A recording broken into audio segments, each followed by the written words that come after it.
The capture of Fort Ignis by Tycho's strike force hampered Orks' supply lines significantly, but the Orks continued to bring up reinforcements by the thousand. Leaving Hive Acheron's defenders to dig in, Tycho's Third Company launched a series of preemptive strikes on Ork staging posts. Striking the Greenskins' ammunition dumps and fuel reserves, the Blood Angels were determined to demoralize and disrupt the Orks before they renewed their assault upon Hive Acheron. Hi, I'm Ed and welcome to Minisodes. It's time for the third mission of our custom 2nd edition narrative campaign set during the Second War for Armageddon. In the last scenario, my Blood Angels attacked Fort Ignis, capturing it from James's Orks. This resulted in Tycho being able to deploy a whirlwind missile battery for some off-board artillery support in the coming game. Let's head to the mission briefing. Despite your efforts, we are detecting a massive buildup of Ork activity across the outer reaches of Hive Acheron. Our scouts report that the Orks have managed to scavenge and assemble heavy equipment, including field artillery. These weapons will doubtless give them a significant advantage in the coming assault. This cannot come to pass. Captain Tycho, accept your orders. Gather your company and conduct a dawn raid to sow destruction and terror amongst the enemy's ranks. Go now, and may the Emperor guide your blade. These are the outer reaches of Hive Acheron, a sector identified by the Blood Angel scouts as a vulnerable point in the Ork front line. Now, I recently got my hands on the How to Make Wargames terrain book and have enjoyed scratch building pieces using Nigel Stillman's classic methods. I made this ruined building out of the polystyrene tray that once housed my lictor, along with a couple of craters. I also spruced up my sci-fi cacti with more spikes and added flock to the base. These craters were made with corrugated cardboard, polystyrene, and a hefty dose of filler, ideal for adding a bit of texture and much-needed cover to the battlefield. I was also sent some buildings from the TTCombat CHROMA range, pre-coloured MDF terrain, which I suspect has been heavily influenced by retro terrain of the 90s. This ruined chapel, for example, has a striking resemblance to a building which was fought over on countless occasions in the pages of White Dwarf magazine.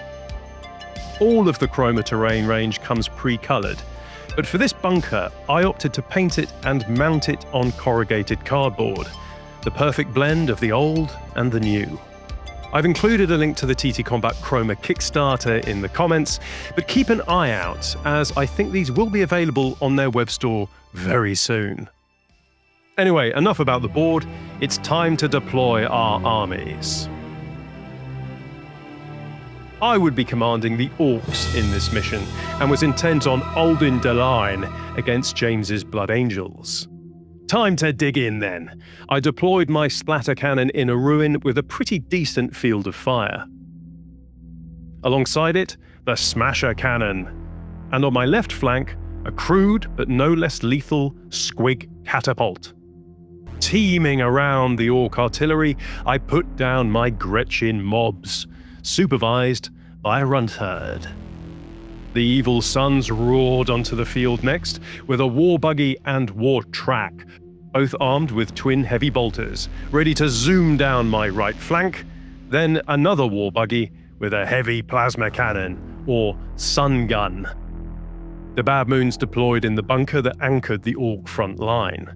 The plasma gun lads and their mega armoured overlord on the roof, whilst the rest got settled in on the ground floor of the fortification.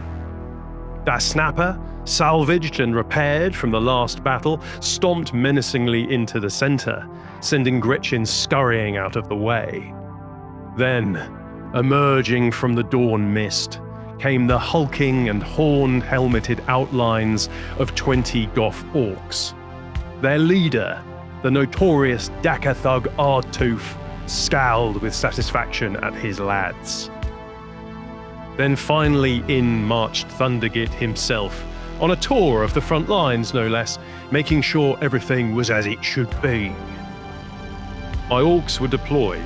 It's pretty rare that I get to play Orks defensively, and given their numerical superiority, not to mention their shiny artillery, I rated their chances at fending off the red beakies.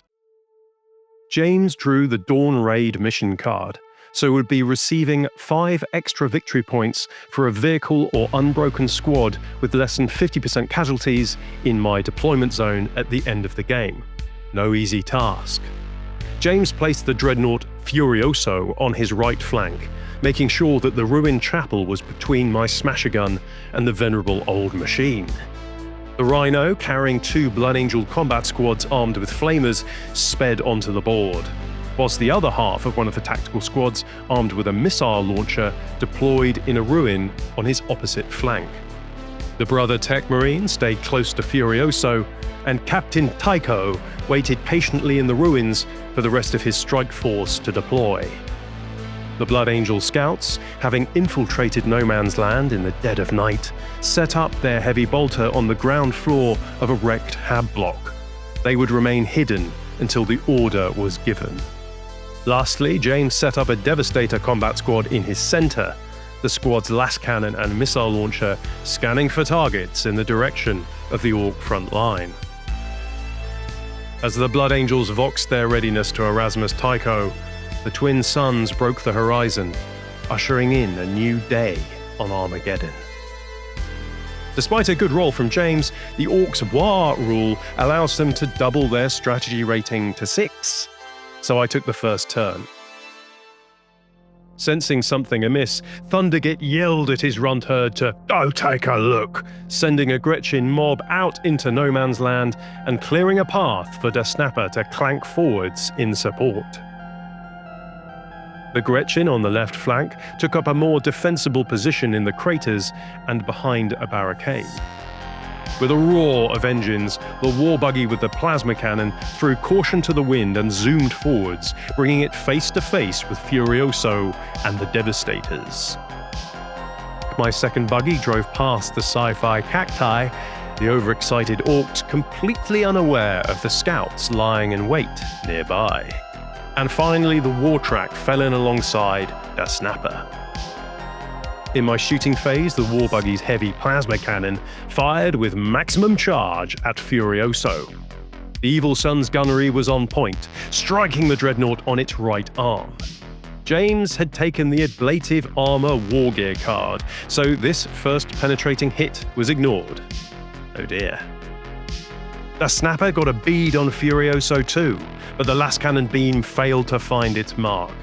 Wrestling with the controls, the pilot stitched a fusillade of heavy bolter shots at the Devastators, but only succeeded in blasting a few blocks of ferrocrete into dust. The war track in my center joined in, twin heavy bolter chattering, but again, the combat squad in the ruins kept their heads down, weathering the storm of steel. "Zog it!" yelled Thundergit. "Get the splatter cannon ready!" The Gretchen fired, sending the Orky munitions straight at the Devastators. The shell landed just in front of the squad. Then the rocket shell set off towards the dreadnought, then spun perilously close to the war buggy before fizzling out. Drat. Thundergit then glared at the Squig catapult crew. The grot loaders needed no encouragement and sent a ceramic pot of buzzer squigs arcing over the battlefield to land near the Devastators.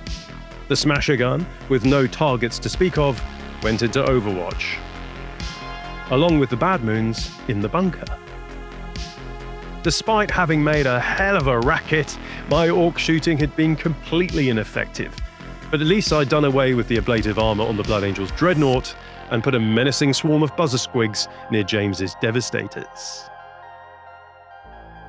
With the element of surprise gone, Tycho ordered the dreadnought and Rhino to advance on the war buggy, whilst he ran alongside the vehicle. Both top hatches of the Rhino popped open, revealing 2 Marines armed with flamers. The driver and gunner of the buggy were engulfed in flames, killing them both and sending the blazing machine out of control on the next turn. The Devastator's missile launcher and las cannon fired out of the ruins and into Der Snapper. The last cannon failed to penetrate the hull of the contraption, but a supercrack warhead penetrated the leg. Fortunately, I too had taken the ablative armor wargear card on my dreadnought, saving it from an untimely end. The rest of the squad's bolters spat death at the Gretchen in the open, turning 2 of the unfortunate greenskins to pulp.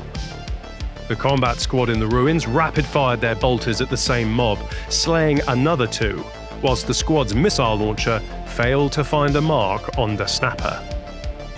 The scout squad, now within point-blank range of the Gretchen, broke cover and spat more death into the embattled mob, killing 4 more grots, sending the survivors scurrying in panic back towards the Ork line. The scout heavy bolter opened up on the war track, stitching a line of mass reactive shells onto the machine. Each shot on the sustained fire dice found a crew member, and both the driver and gunner were blown to chunks, sending the vehicle careening out of control. James had done some nasty damage this turn, slaying the crew of a war buggy and war track, and leaving the center ground littered with the remains of a grot patrol. The dawn raid had begun. The war track, its driver little more than a green smear, veered left, narrowly missing the dreadnought and grinding 2 Gretchen under its tracks, before coming to a permanent halt. The war buggy, its crew crumbling into ash, span out into the ceramite hull of the Rhino, but was moving too slowly to do it any damage. Buzzing hungrily, the squigs scattered off the board in search of a more digestible breakfast. My compulsory moves done with, I sent my remaining war buggy off to deal with the scouts in the ruin. The Gretchen in the craters hunkered down and went into Overwatch, making ready for the coming Blood Angel assault. The mob of 20 Goths fell in behind their diminutive cousins as Daka Thug bellowed for them to stand to and get ready for a proper scrap. The snapper repositioned, ready to counter the Blood Angel assault on the left flank, but also able to get its guns on the Devastators in the meantime. Time for a block war. The Bad Moons in the bunker unleashed a stream of plasma and bolter fire into the scouts' position, but failed to land a single shot. The buggy's gunner spotted the scouts as the Bad Moon's plasma lit up the ruin and brought his heavy bolter to bear, hitting, wounding, and slaying one of the chapter's neophytes. The ground shook as the splatter cannon's report rang out, but again, the chaotic munition failed to find a target. Another angry buzz flew over the battlefield, again landing in the vicinity of the Devastator squad. The snapper fired its last cannon and heavy bolter at the Devastators, but needed 5s to hit the Marines in heavy cover. Another underwhelming turn for the Orks, as James's Blood Angels made ready for their assault.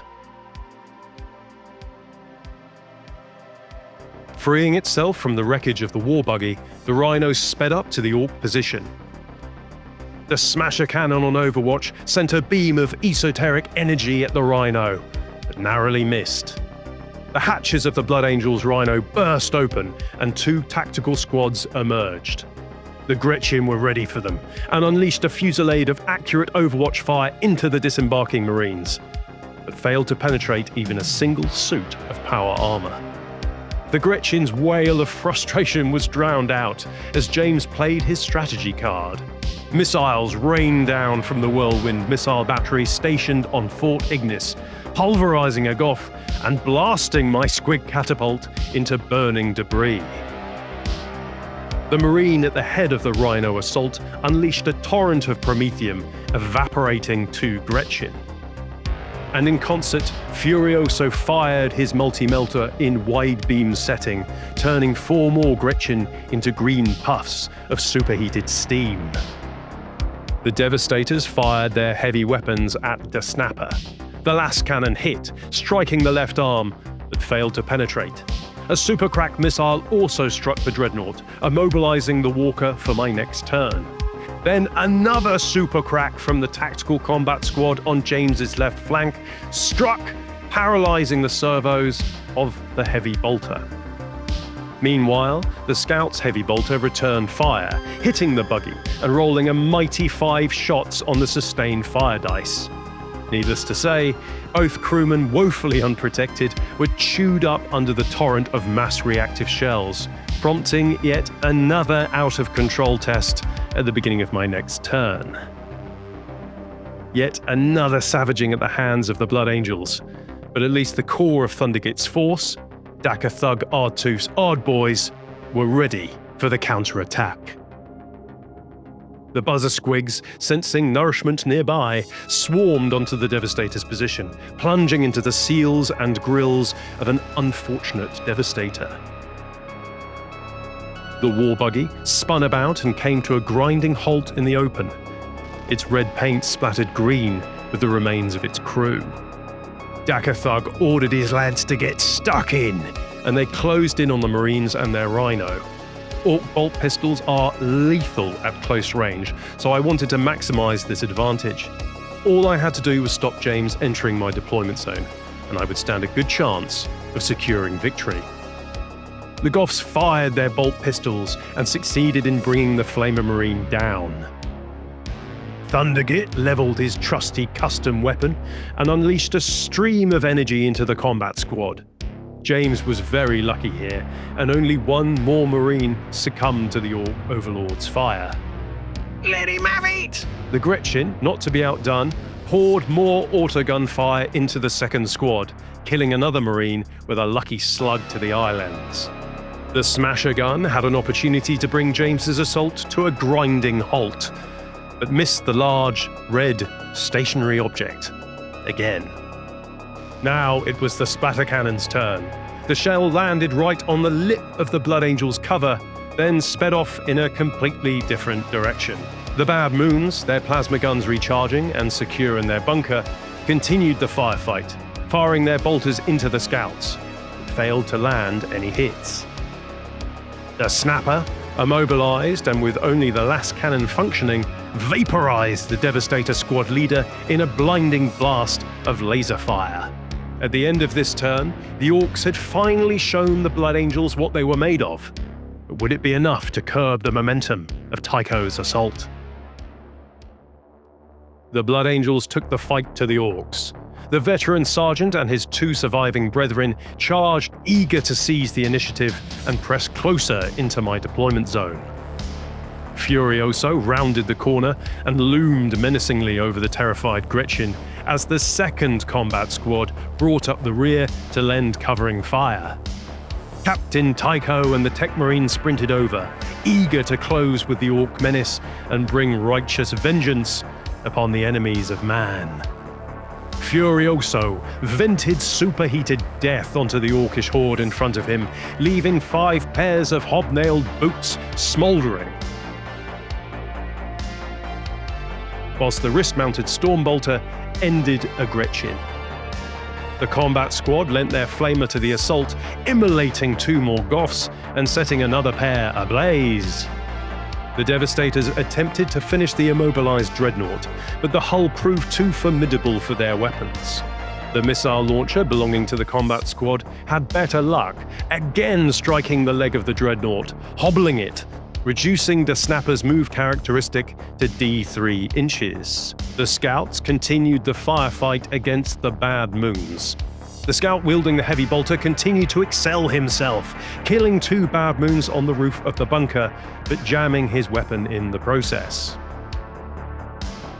The furious melee on the Orks' left flank unfolded as the Marine Sergeant decapitated a Goth with his chainsword, and his brethren narrowly won his combat, shanking another Goth with his combat blade. The Goths had been soundly battered by the combined assault of Furioso and the 2 combat squads, but Thundergit's presence kept their morale in check, for now. It was all too much for Buffy, who just needed to lie down at this point. The Buzzer Squigs, who now had a taste for transhuman flesh, whirled into a feeding frenzy over the rest of the Devastator squad, leaving nothing but empty suits of power armor in their wake. Over on the front line, one of the Goths succumbed to his Promethean bath. The Run-Third, not liking what he was seeing on that flank, directed his remaining grots to take cover behind the war track and fire at them bleeding homies in the ruin. The snapper, desperate to impress Thundergit, limped feebly 3 inches towards Furioso.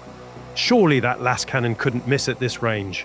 Dakathug hurled his remaining mob and himself into the tactical marines as Thundergit leapt over the wall to lend a hand. The Grot crew, now unsupervised, wheeled the splatter cannon around and fired. The shot landed just shy of the Rhino, then flew backwards, glancing miraculously off the tactical marine's armor and tore a murderous hole through the Ork lines. Oh no! Killing 3 Goth Orks and 2 decidedly unlucky Gretchen. Oh, whoops. Sorry, boss. The smasher cannon fired at Furioso and missed. Nothing if not consistent. The snapper had Furioso dead in his sights and lanced the dreadnought with a last cannon shot, but couldn't penetrate the venerable machine's hull. The Bad Moons fired again at the scouts, but even the combined fire of the Gretchen's autoguns couldn't dislodge the stalwart marines from the ruin. Dakathug would show him how it's done. The grizzled Goth veteran smashed the tactical sergeant to the ground with a swift left hook from his power fist and looked on with murderous glee as another marine was brought down. The last squad member fought on, killing another Goth, but thanks in part to Thundergit's encouragement, "What are you lot looking at? Crump him already!" The rest of the Goths ended this storied hero of the Imperium's century of service. The attack had been blunted, just, and at great cost, but had the Orks done enough to see the Humies off? Utterly relentless, Furioso charged the snapper, eager to rend the abomination limb from limb. Captain Tycho ordered the remaining squad to stand their ground, whilst he charged Dakathug, who stood gloating over the dead Blood Angel sergeant. The Blood Angel Rhino gunned its engines and zoomed into my deployment zone to secure the Dawn Raid objective, whilst the combat squad rapid-fired their bolters, scything down more Gretchen in the craters. The combat squad on James's left flank blasted at the Rundherd's Gretchen, slaying 2 with precise kill shots, buying the heavy bolter scout time to clear his weapons jam. The 2 clanking dreadnoughts, despite having 4 attacks each, failed to get a hold of one another, resulting in a drawn combat. Captain Tycho, burning with hatred, easily won the combat with Dakathug, who had more than met his match. The old Ork went down in a hail of digital laser fire, and not even his trusty Medisquig could save him from going to meet Gork and Mork in the big dark. Thundergit eyed his adversary, who stood over the ruined form of one of his most dependable nobs. "You shiny git. One of these days, I tell you, you're gonna get what's coming to you." Well, that was a rather decisive win for the Blood Angels. James wisely positioned the sharp edge of his forces on the other side of the ruined chapel, effectively reducing the amount of heavy weapons that could be brought to bear on the Rhino and Dreadnought. That said, the smasher cannon was rather unlucky, so Tycho's ploy was not without some risk. I probably could have made better use of the Bad Moons too, but then again, I suppose it is typical of the Bad Moons to let down the Goths when the going gets tough. Props to the scout squad in the centre that held their ground and did for a sizable chunk of my Ork army, especially my prized war track and war buggy. If you enjoyed this 2nd edition battle report, then do be sure to check out the 2 other scenarios we've played as part of this narrative campaign, and also the 4 Battle for the Bridge scenarios from the original boxed game. A big thank you to my supporters on Patreon who make all of this possible. For less than the cost of a White Dwarf from 1995, you too can become part of the Minisodes community, with access to a monthly Minisodes podcast and a Discord server full of a growing assortment of bleary-eyed nostalgic types who, like me, love this era of the Games Workshop hobby. Anyway, if that sounds of interest, it would be great to see you there. The link is in the description. See you in 2 weeks. Thanks for watching, and happy hobbying.